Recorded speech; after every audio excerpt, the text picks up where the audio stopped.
Alright, you all deserve a good video, so I'm going to try to put a long form in here.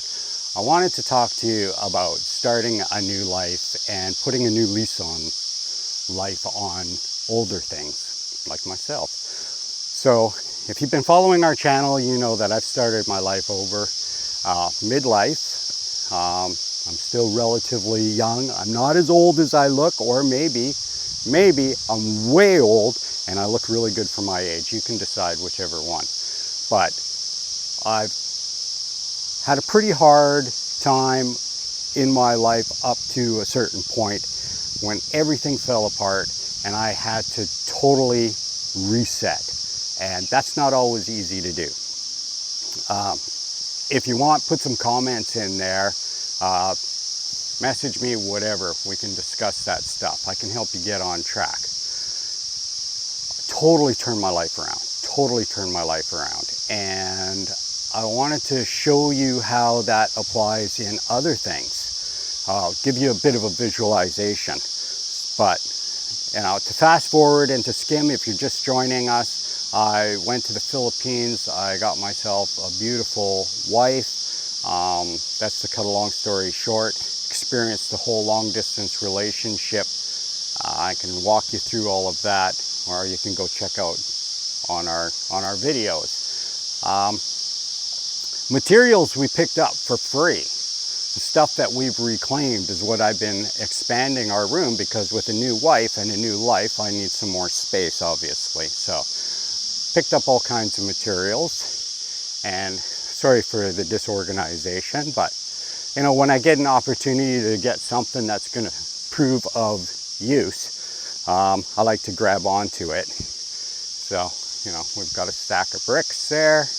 I'll just show you some of the stuff that we've picked up, and then I want to apply it to what has happened personally in my life. A lot of this stuff was spread around on the farm, not being used, and I do have to get things a lot more organized, that's for sure.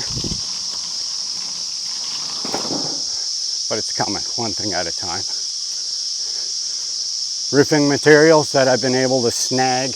I've had to buy some stuff, but usually like it's cheap. I probably have, I've resheeted our whole roof. I've got that left, and I probably have a total of $500 into sheeting. And I resheeted our roof already, and that's what I've still got to build with. Plus we've got all this material here. But let's go take a look at what I've been able to build, and I'll talk to you through some of that stuff as well. And I just wanted to show you, like, sometimes people think something's been used or abused or neglected and it's no good anymore, but that's not true. It can be repurposed. It can happen to us too. Right? So you have to be able to see beyond the marks and the scrapes and see what's lying underneath, the beauty that's there and the functionality. When something's good, it's good, right? If something's junk, it's junk, even if it looks good on the outside. So let's get that straight too. Why don't we take a look at what's going on? I'll get my face out of there. Again, excuse the mess. This is construction, so I was able to get all these windows that you're seeing here, and I've got a few more. I just had to help a guy rip down a sunroom, and then he helped me move them over. And those went in. Those insulated panels, they've been cut. They're on the bottom there. I did build the shoji screen. I had to buy the shoji paper, but that was all right. Most of the timber I've been able to reclaim, and then I just have to resurface it, plane it, whatever. So up here, that's like a skin on frame kayak construction. You do the same sort of thing. So that's canvas. It's about a 12 duck canvas. It's pretty heavy, but it's all right. And then polyurethane.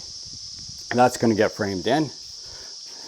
I got an old piece of board and ripped it into equal lengths, and I'll do something pretty much like this. I'll just put a frame and a single bar there.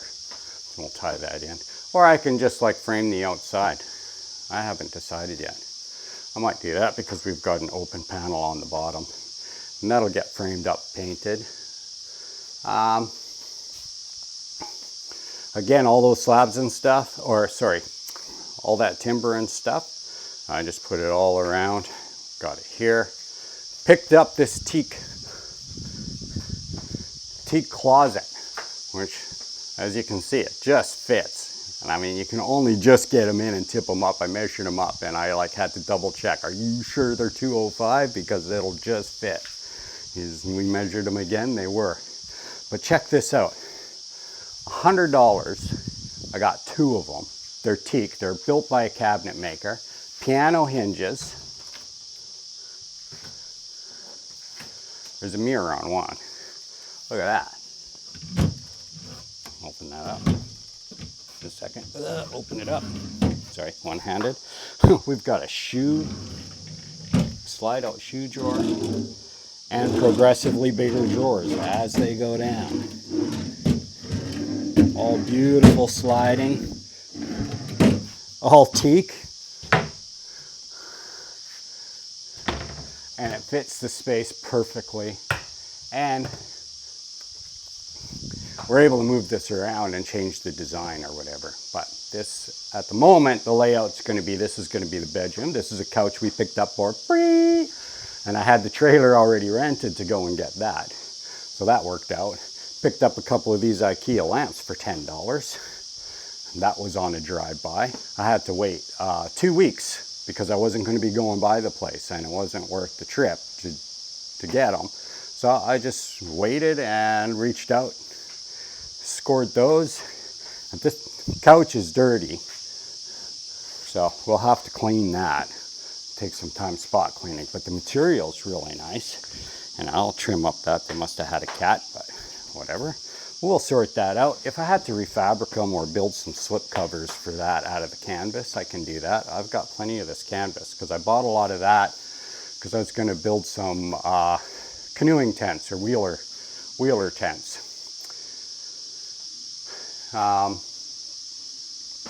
Or I was going to make a skin-on frame kayak with them, but I can always pick up more material later. But I've got another 5 sheets of that. We might use them for blinds, whatever, utilizing what we've got.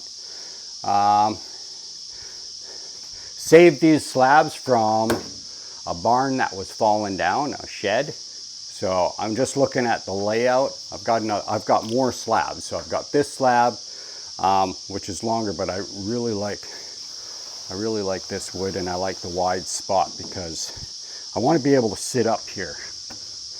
This is going to be my office. This will be where I do more of my editing and forming long form content and stuff. The other day when we went to pick up that, I thought I scored perfect doors that were oversized French doors with cedar blinds. All right, the measurements were right. They're going to expand almost this whole thing. So the plan is if I can find the doors, because I went to those ones and they're just the blinds. He listed them as cedar doors with blinds. And when I went there, they were a cedar door blind. They were a cedar blind, is what they were, with hinges. Not the same.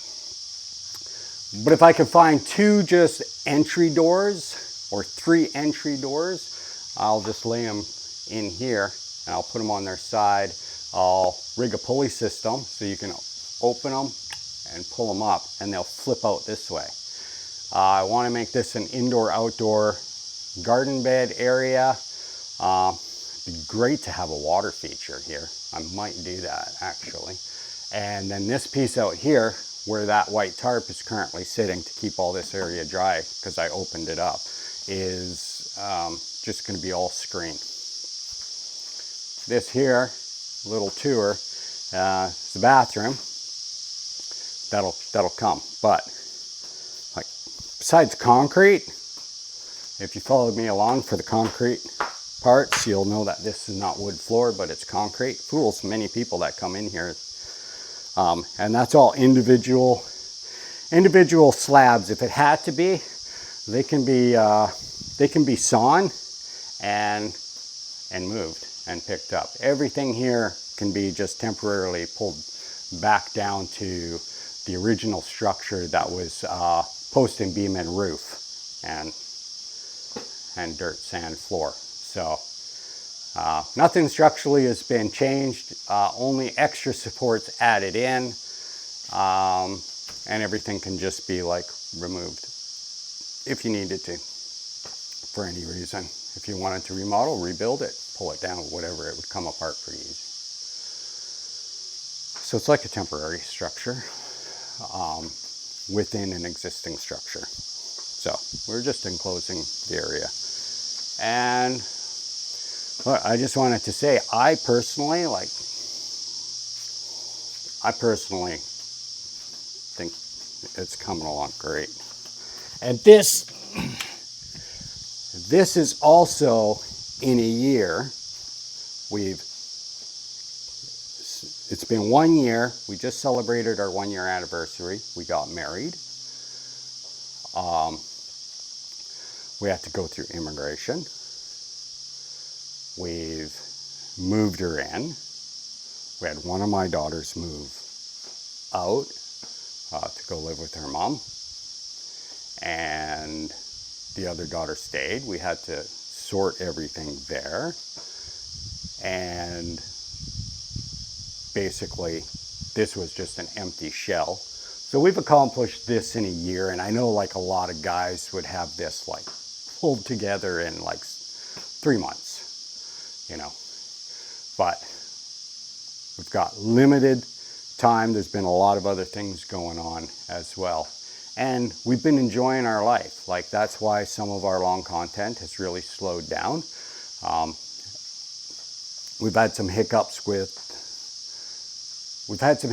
with our tech, and that's now our camera's good, and I can probably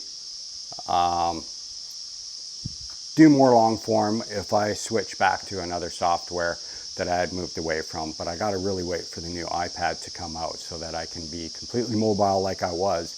The software that I had superseded the hardware that I have, and with the delays on the iPad, it's made everything kind of come to a standstill, because all our content is on SSD, and the software that I can use will run that no problem. So it is what it is, but we're getting there. I want to try to put this together, and that's probably why there might not be any edits, so apologies for the hesitations and any boringness in a one shot. But this way I can just fire it up there and you can see what's happening, and we can keep moving forward. And then pretty soon, because time goes by pretty quick, we'll be back and we can get access to all that other content, start putting out again, because I think you're going to really enjoy a lot of those things. And like I said, first year of marriage, a lot of times they say it's the hardest, and I got to tell you, and I've had personal experience with 2 marriages prior. One that was short and a disaster. 3 years short disaster from even before marriage, and that was a very young marriage. I was completely naive, but I knew everything. I'm a professor of life's hard knocks. I'd say university of hard knocks, but the hard knocks that I've got, that supersedes the best university degree that you could ever have. In that discipline, the discipline that you do not want to go to, the one that takes you to rock bottom so many times you lose count. And when you think there couldn't be a new rock bottom, you hit a new one after you rise up. So I've been up, I've been down, I've been up, you name it. Took me a long time to sort out why that was happening and rework things. And it wasn't until the end of my second long marriage, which didn't work out.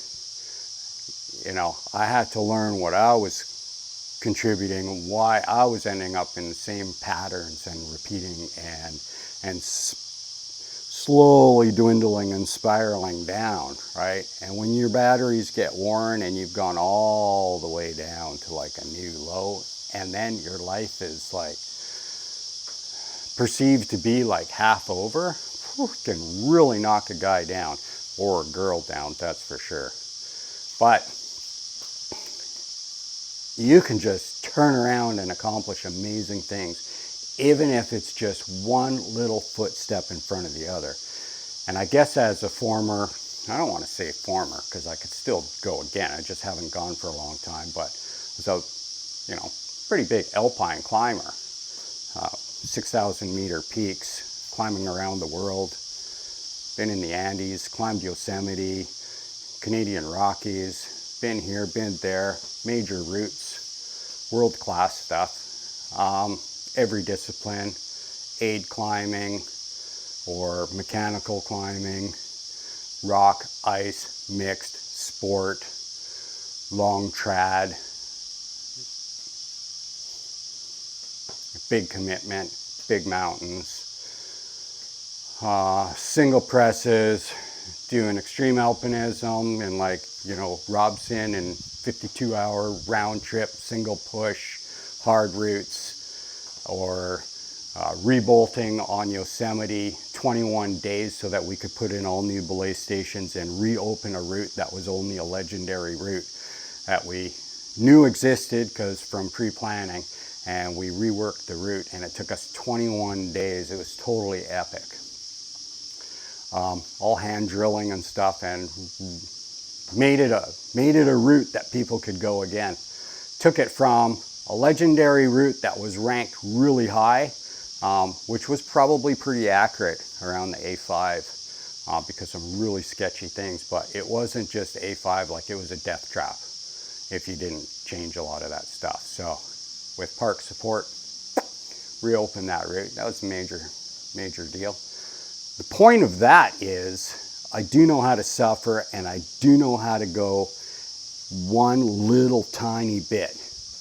Like in aid climbing, it's, people will say, is a game of inches. Like sometimes you're like climbing something and you are so committed. There is no turning around and going back down, and you come up to a blank section and you're like, you're in your aiders, you're in your steps, and you're on the top step, or you're in the stirrups and the handles, and you're on your tippy toes, and you're reaching, and you're looking, and you're looking. And sometimes it just takes one extra inch, and you find that placement, you get it in, everything opens right back up again.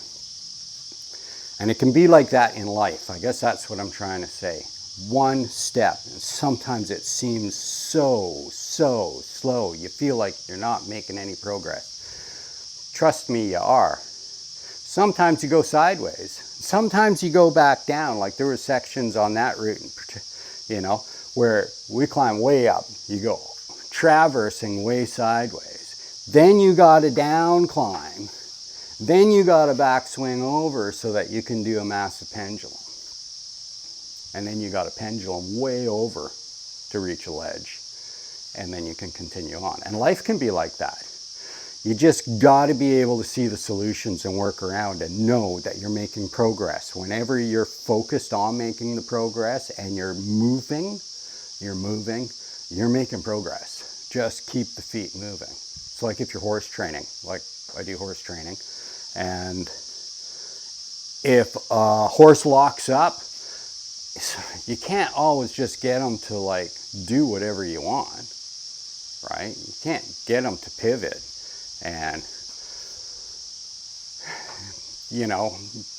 back up or cross over, whatever you're trying to get them to do. It's way beyond them at that moment. They're all locking up. All you have to do is get their feet moving. You might just rock them a little bit, get them to take a step.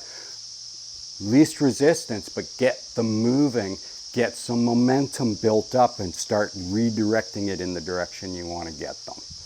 Life is like that too. We've got to do that. So, I'm pretty proud of what we've accomplished in a year. Jess and I, we've gone through a lot, and spin it back to the 1 year. It's been 1 year, first year of marriage being the hardest. I talked about my other ones. They were massively difficult. My God, you scared me, sweetheart. But I'll tell you that, yeah, this has been an awesome year. And as far as marriages go, of course, you got your ups and downs a little bit, but it's been pretty much up. And anytime there's been a little hiccup, when you're with the right person, you can just work that out and build. And just a little bit at a time, and look what can be accomplished. All right, so that's all for now. I'm gonna head out. I'm gonna take the girls swimming. Got my other daughter down visiting, so we're all ready. Okay, I'm gonna say goodbye to the nice people.